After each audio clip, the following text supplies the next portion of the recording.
আসসালামু আলাইকুম গাইস, কেমন আছেন সবাই? আশা করি আল্লাহর অশেষ রহমতে সবাই ভালোই আছেন।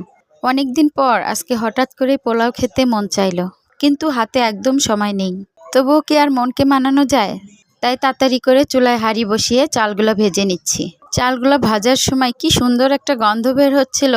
সাধারণত পোলাও রান্না করতে আলাদা করে পানি গরম করে মেপে দিতে হয়, কিন্তু আজকে এত সময় ছিল না আমার হাতে। তাই আমি একটা শর্টকাট বুদ্ধি করে নিলাম। রাইস কুকারে আমি আগে থেকেই পানি মেপে বসিয়ে দিয়েছিলাম। সময় বাঁচানোর জন্য আমি আজকে এই পদ্ধতিটা ব্যবহার করেছি। পানিটা যখন টকবক করে গরম হয়ে উঠেছে, তখনই আমি ভাজা চালগুলা সেই পানির মধ্যে দিয়ে দিয়েছি। আর এখন 4-5টা কাঁচামরিচ দিয়ে দিলাম। আর দেখুন, চালগুলা কিন্তু আস্তে আস্তে ফুলে উঠেছে।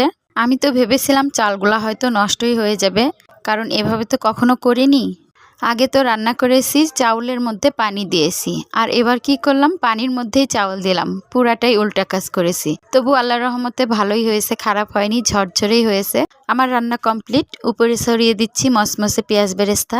এভাবে এই প্রথম ট্রাই করলাম, কিন্তু আলহামদুলিল্লাহ একদম পারফেক্ট হয়েছে।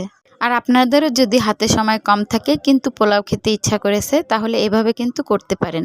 আর তার সাথে রান্না করেছিলাম আজকে আলু দিয়ে মুরগির মাংস। অবশেষে এখন খাবার পালা। আমি তো আমার প্লেট সাজিয়ে নিয়েছি। সত্যি বলতে এত তাড়াহুড়ার মধ্যে রান্নাটা এত সুন্দর হবে ভাবতে পারিনি।